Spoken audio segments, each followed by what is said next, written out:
Welcome and good afternoon. This is Commish Orr. Today I'm going to tell you, give you a little background on how I set up a new project that I'm doing for Tabletop. I don't have any new projects currently. I'm actually in the middle of a couple of them, but I don't know that I think I've talked about some of the setup for these individually, but I kind of wanted to give an overview of how generally I approach a project and what I do to get started and that kind of thing. Obviously, everybody does their own thing and has a different way of doing it, but I always find it interesting to see how other people arrange and organize and set up projects that they're doing. And so I thought I'd share the way I do that. By the way, I do have a website, baseballmaelstrom.com. You can head over there to follow the projects I have going on right now. And just an overview of what I have going on right now. I've said this many times if you've seen my videos. For those of you who are new, though, I have two projects currently going on. One is a Payoff Pitch League. I call it the POPs League. And the Payoff Pitch League has teams of Hall of Famers, three teams in each league, American League and National League of Hall of Famers, and one team of non-Hall of Famers competing in a third of a season. So 54 games to see who is the best. There's a World Series at the end between the top AL and top NL teams. There's no interleague play in the meantime. There is an all-star game, though. And this is actually season 2. I've done one season already of that, and now I'm doing a second season. And then the second project I have going on is a Best of the Decades tournament featuring season ticket baseball. Currently, I'm doing the 1990s. I have wrapped up the 1930s season, and now I'm on the 1990s. And so it's a tournament, and it's Best of the Decades, best 5 AL and 5 NL teams of the decade. And so that's the other project I have going on. But I've had a History Maker Baseball franchise greats tournament that I've done as well in the past. So actually, this brings me up to my point. The first thing you kind of have to do is figure out what project you're going to do. And so sometimes it takes some research. Sometimes it's just based on your interests and that kind of thing. Some people do replays, in which case, you got to decide what season you're going to do or what specific replay you're going to do, which team you're going to use. Or sometimes people are saying, I'm going to replay Nolan Ryan's whatever season to see how he does. And so you're only playing his games, for example, as opposed to the entire team's games. That's probably the first thing is just sitting down and figuring out what, based on your interests, what project you're going to do. And maybe you're not doing any projects at all. You're just playing, one-off games, random one-off games here or there. And so a lot of these steps probably aren't applicable to that style of play. These are more applicable to like projects that you want to set up. So in my case, I'm not one that's ever really been interested in straight replays to see how a team performs in a replay, that kind of thing. I've always been more interested in the what if scenarios. So that's kind of what has led me to the projects that I have going on. I actually ran an out of the park league for many years with Commish Dugan, a friend of mine, and we set that up to have legends from the team history kind of be franchise players, if you will, for those franchises. And it was a draft league in out of the park. So that's kind of, he's kind of the same way I am in terms of liking the not straight replays, but some of those what if scenarios. And in my case, the Payoff Pitch League kind of came about because I was like, I kind of wanted to do some kind of Hall of Fame league, but I'm like, there are a lot of great players not in the Hall of Fame because they, like a Pete Rose, who's on the ineligible list, at least for now, or a, Mark McGuire or Sammy Sosa, some of the steroid scandal guys, Barry Bonds.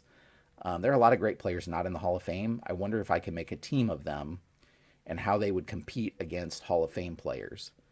And as I was going through that, I realized that, I wanted a different project to do for Payoff Pitch because I had never played Payoff Pitch before. And I came to the realization that it's kind of weird, but there were almost just enough players to fill 3 teams, Hall of Fame players to fill 3 teams in the American League and 3 teams in the National League of players associated with the American or National League in a particular season. So it almost worked out perfectly that there were 2 players at each position. And at that time, I think 9 pitchers for 3 different teams in the American League and 3 different teams in the National League. So it kind of just made sense in my case to set up a league like that. On the season ticket baseball side, I had read an article about the best teams of all time according to an ELO rating, which kind of rates teams based on their strength of schedule and how well they perform against teams of different strength and that kind of thing over the years. And it's a rating system, and it rates individual team seasons, based on this ELO rating to see who the top teams of all time were. And so I kind of read that and I'm like, well, that's interesting. I wonder if there's something I could do with that. And that's what kind of led me to a best of the decades tournament, because I'm like, I could take the top 5 American League and top 5 National League teams. Actually, I was doing top 4, and kind of make, have them compete against each other, to see who came out on top. And my original idea was top 4 of each league, because much like the Payoff Pitch League, you get 8 teams. You get 4 in each league, and at that point I was like, that's a nice number that's doable, because that's the other thing. You want a project that's doable. But I wasn't sure yet if I was going to do a tournament or a round robin or how that was going to work. And so in the Payoff Pitch League, it made more sense to do, like a regular schedule, if you will. But I knew I didn't want to do 162 games, because 162 times 4 is how many games you'd actually have to do to complete a full season. Just didn't seem manageable for my interests. So that's why I did a third of a season for that. But on the season ticket baseball best of the decade side, I really was like, a tournament is better in that case, because then you have the drama of the game 5s or whatever it may be. And so, that I think was more interesting to me than a regular season between the best of whatever decade teams and that kind of thing. So, that's some of the thought process you have to go through to come up with your projects. If it's not a straight replay, if you're going to do something different. But if it's a straight replay, you'd have to go through that process to come up with, what season are you going to do? Is it going to be a specific team? Is it going to be focused on a specific player, and that kind of thing? So once you come up with your project or idea, what I do, I try to get as much into it and kind of make it more interesting to me as I can. So my next step was actually coming up with team logos. And I have a Google Drive here that has all my tabletop baseball stuff in it. And within this, I have, a folder for each of the games. So History Maker Baseball had a folder, Payoff Pitch had a folder, Season Ticket Baseball had a folder. So if we get a season ticket here, I have a logos folder. And so my eventual plan, this is going to take a long time, is to do best of the decades for every decade that Season Ticket Baseball has cards for, which is essentially every decade from the 19 teens, I believe. Eventually they'll have that, I think, all the way through the 20 whatevers. And so that for that project, I had to come up with the 5 best teams in each league, and I went with 5 instead of 4, because there were a couple times where I think there was a tie between the 4th and 5th team, and so I just decided to use best of 5 in each league and have a play-in series. So using that ELO rating, of course, to eliminate any subjectivity or as much as I could. And I came up with the best teams in each league, the 5 of each. And then I wanted to create logos. And this was just kind of for me, just to make things interesting. I wanted to use the logos. And you'll see in a bit, I created a graphic for the tournament.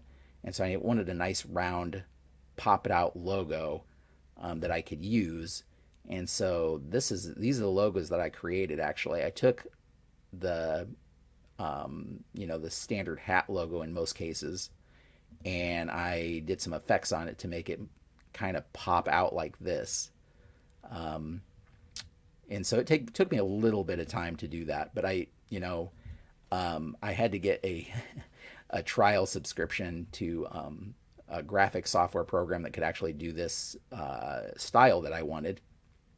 And so I just busted out all the logos that I would need for all of those decades for Season Ticket Baseball and put them in this folder. Now on the Payoff Pitch side, since they aren't actual teams, I actually was like, it'd be interesting if I just created my own logos. And so that's kind of what I did, is I just created my own logos. And are they in the images? Yeah. So I created a logo, four National and four American League teams. I just came up with the team names. These aren't the pop logos like I did before, where they kind of pop out at you. They're just standard circular logos. And so in this case, I had to create team names. I wanted it to be based in real cities, So, and then kind of create a logo based on a top player that happened to be on that team. So Chicago Docs have Dwight Gooden, for example, in the National League. The Detroit Rockets have Roger Clemens, for example. And so I created 8 logos, 4 American League and 4 National League logos, and I just kind of created those myself. Totally fictional, but I kind of like the way they turned out. So that was kind of the first thing I did, is getting those logos together. On the season ticket baseball side, I decided I wanted to go with like 26-man rosters. That seemed to get all of the top players from a particular team in a particular season. And so since many more players are carded than that in most cases, like in the 1990s, there were teams with 30 carded players just because of injury or whatever. I had to go through and kind of eliminate or get down to that 26-man roster that I wanted to use. And so I took some time to like look through the rosters and kind of narrow them down. And of course, you have to purchase. In my case, I wanted to purchase the PDFs. I use the PDFs so that I can play digitally, and that's what I use. Once I had the 26-man rosters, then I had to get the team. The good thing is, if you buy the PDFs for season ticket baseball, in this case, it comes with season cards. So let's go to the 1990 season. Here are the seasons that I needed to buy in order to get them. So every season has, the PDFs of the teams. And if you go in the team PDFs, it has PDFs for the pitchers, the batters, all that stuff. But it also has these CSV files, which are the roster files. And so I needed those as well. But what I needed to do is I needed to take these PDFs and cut these cards up, basically. So in order to do that, that's a multi-step process, but essentially what I had to do is save these PDFs as JPEGs, and then I went online. There are a couple of different sites that I can go to here. One was to split the cards into player cards, so it would split these individual sheets into the 6 individual player cards. And then once I had done that and had 6 individual JPEGs, one for each player on the team, I had to go and then rename those JPEGs for the player's name.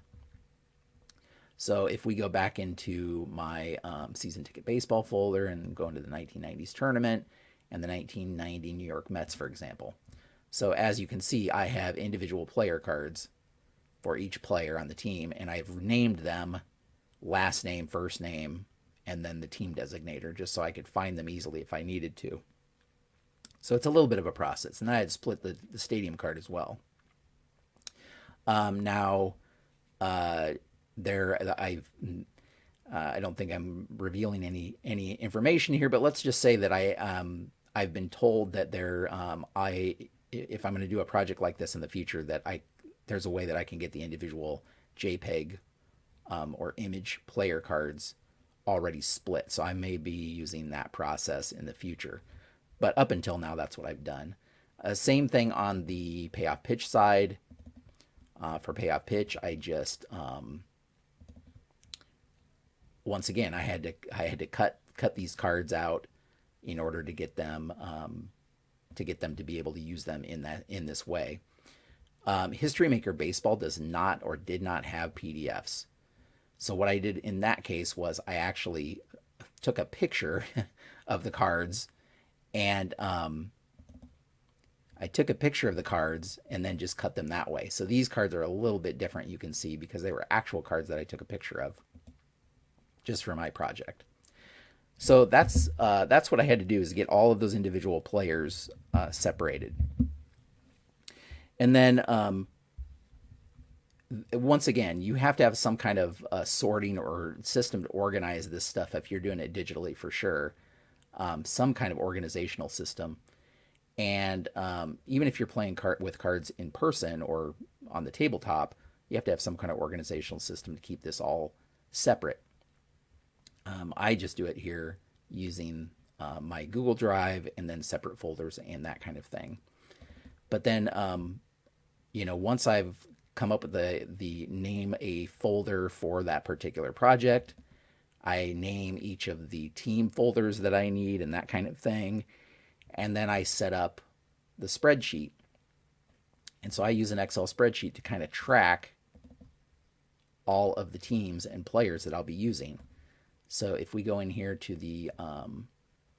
this is my 1990s sheet, and we're going to compare it to the Payoff Pitch sheet that I use.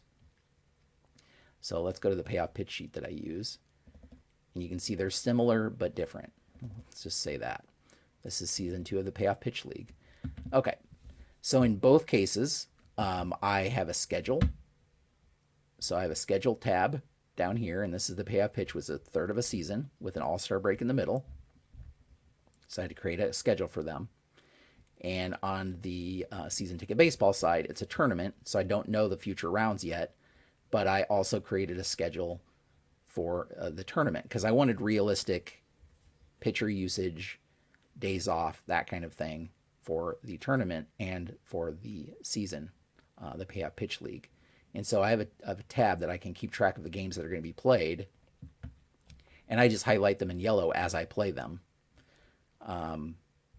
And as I said, so you can see that both of them have tabs, have that schedule tab, and then I kind of highlight in yellow once I've played them. The orange signifies an injured player that's going to be back. And then I have a separate tab for each team with their roster. And these are a little bit different between season ticket baseball and Payoff Pitch, but basically the same concept. The idea is that the teams tab is going to have all the players, hit batters and pitchers, their handedness, and any information I need to make roster decisions or pinch hit decisions during a game, so I don't have to flip through cards. Because again, I have it digitally, so this is handier for me if I can compare players this way. And so in season ticket baseball, I have the actual stat categories and the average on base and slugging. And again, season ticket baseball has the CSV files where I can get this data and just pull it that way. I didn't have to hand enter this stuff. On the Payoff Pitch side, though, I did have to hand enter this stuff because on the Payoff Pitch side, mostly it's the ratings that I'm looking at. All of the ratings are in here. I do have lefty-righty split, batting average, on base, and slugging to help me make decisions on that stuff. But other than that, I have the ratings to look at. Whereas in season ticket baseball, it's mostly the actual stats, along with their other ratings here as well. And that's just the way I have it set up. And then the other thing I can keep track of is like how many innings a pitcher pitched on a particular day, so I can handle rest. I have day 1, 2, 3, 4, 5 that I can look at the pitcher rest. And so here in the 1990 Oakland, I know that Bob Welch just pitched a complete game. And so on the next day, I kind of just copy this over, and then I'll be using Scott Sanderson next because he'll be fresh on the next day here because this will drop off at the end. Same goes with Payoff Pitch. I have the rest down here that I can keep track of. On Payoff Pitch, I have rest days also. So like some pitchers don't need as much rest, and so I can keep track how many rest days they need to know when I can use them again. So Gaylord Perry, he only averaged 3 days of rest in between starts that particular season. So I am using the same rest for him during this project. So that's what I do is I come up with this, kind of get the spreadsheet in order, get the league kind of set up and that kind of thing. And then once I have the players in here, I set up ball stat. So I use ball stat and ball score. And so I need to get the players set up those leagues in ball stat. And then I need to set up the rosters in ball score. Fortunately, if you're doing a replay or historical stuff, particular seasons, you can go out to Retro Sheet and you can download the rosters for any particular season. So you just go down here to Retro Sheet, you go up to the data downloads, and you can go to the play-by-play files, and you can get rosters for every season or every team from every season. And this allows you to just get that roster file that you would need, especially for ball stat or ball score. You can just import that roster file directly, and it'll save all of the time of hand entering player names and that kind of thing into ball score. Now there's an extra step because I add ratings to those, so that I have ratings that I can reference very quickly. Now, if you're using a Digital Diamond, I think you don't even need to do this step because that has all the seasons preloaded in it, and so you wouldn't even need to do this step if you were doing a replay. But for ball stat and ball score, you do have to do this step of importing. Payoff Pitch was a little different because it was not actual teams. So in that case, I had to do a lot of manual entering because the players, it would have taken more time to try to import every one of those rosters that the players were on. It was just easier to type in the player names. Digital Diamond, I believe there's a way that you can bring in individual teams from individual seasons. But again, you may have to do some manual entry if you're trying to do best of or Hall of Fame seasons. Once I had those in ball stat or ball score, I entered ratings. I have a whole other video on how to enter ratings into ball score so you can use them, and so they show up when you're playing, so that you can reference them quickly. And so I added all of those ratings in there. And then once that was all done, I came up with these lineups for each team. And my lineup process was a little different, obviously. In Payoff Pitch, these aren't actual teams, so I had to create the lineups pretty much by hand. And so using the ratings and stats, this is Payoff Pitch. Using the ratings and the stats, I came up with lineups that are fairly traditional versus righties and versus lefties. Because it's a Hall of Fame set, I wanted to use more players, so I use platooning quite a bit just to get more players playing time because it's a Hall of Fame set, if you will, that are Hall of Fame project. So I do a lot of if there's anything close at all, I'll do a lot of platooning to get more players some playing time in this league. And so I have that lineup on the side here on each of the team pages. I have the players, the versus lefty versus righty lineups that I can use. And then down here I have, like, in order, the pinch hitters that I would use. So top to bottom, I can take a look and see who the top pinch hitter off the bench would be that I might want to bring in. Now in Season Ticket Baseball, what I did for lineups was I tried to use historical lineups when I could. So this 1990 Oakland lineup for righties and lefties, I actually went to the Baseball Reference and went out to their lineups from 1990 for Oakland, and I tried to use what a standard, quote, standard lineup would be that Oakland used back in 1990. This isn't perfect because, if a trade happened mid-year, that player may not have been in the lineup, the standard lineup, so I had to add him in here, for example. And, no team really uses a standard lineup. They have a baseline, but they change it throughout the year, for one. For two, there's injuries that they account for, so you have different lineups, different players coming in. So it's not perfect, but for the most part, it's pretty close to, it has the feel of what a normal lineup would have been. So normally for Oakland, Canseco batted third, McGuire batted fourth, Ricky Henderson led off. And so these lineups were a little bit, in some ways, easier to construct because I had a historical baseline to go off of. In some ways, they were tougher because of all of those little details. It's not perfect. And since I'm not using actual seasons or actual season replay, I'm not using as played lineups. So I had to kind of create some of this from scratch. And then the other complicating thing is I'm using a DH in all of my projects. Every team has a DH. And so because National League teams, historical, like 1990s National League teams, were not using a DH, I had to add the DH into the lineup. So those are a little bit tweaked too. Same thing goes with pitching rotation. I tried to use kind of go in order of games started, unless it didn't make sense, if that makes sense. So in season ticket baseball, here where the game started for the 1998 Atlanta Braves, you can see Kevin Millwood had more games started than John Smoltz. However, Smoltz was way better. so so I put Smoltz ahead of Millwood in their 4-man rotation, which is what I'm using for the tournament, because I wanted to put the best pitchers out there that I could. On the payoff pitch side, I don't have historical pitching rotations, and so I just tried to use put together a rotation, a 5-man rotation, as best from best to worst, as well as I could, if that makes sense. And so in that way, it took me some time to come up with each of the rosters, but I kind of formulated the rosters, the lineups, the pitching staffs, and all of that to get things ready.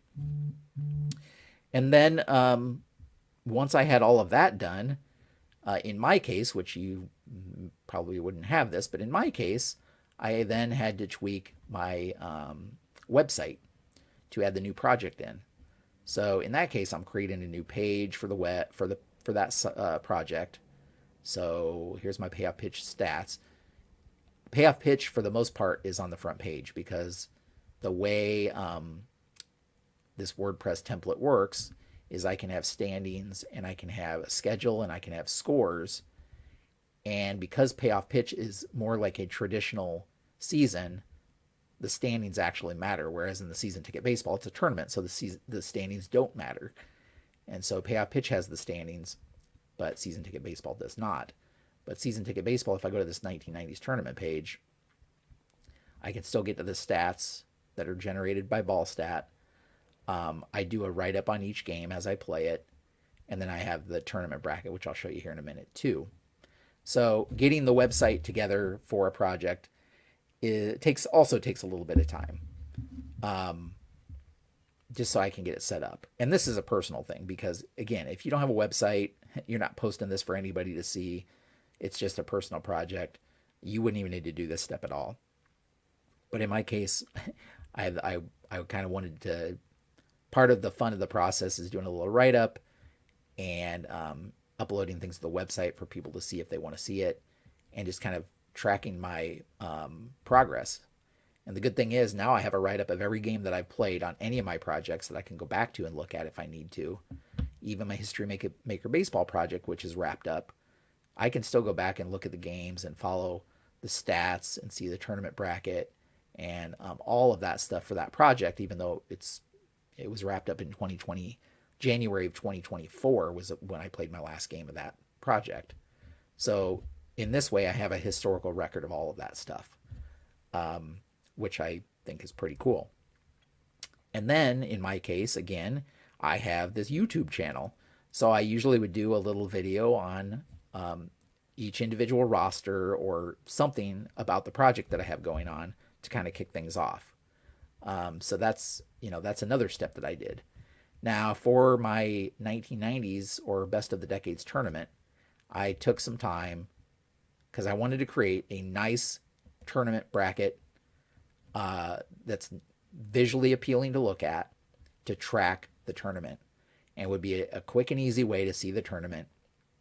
In the past, I've used Excel to just create tournament bracket in Excel. But for this, I'm like, having those logos would be cool.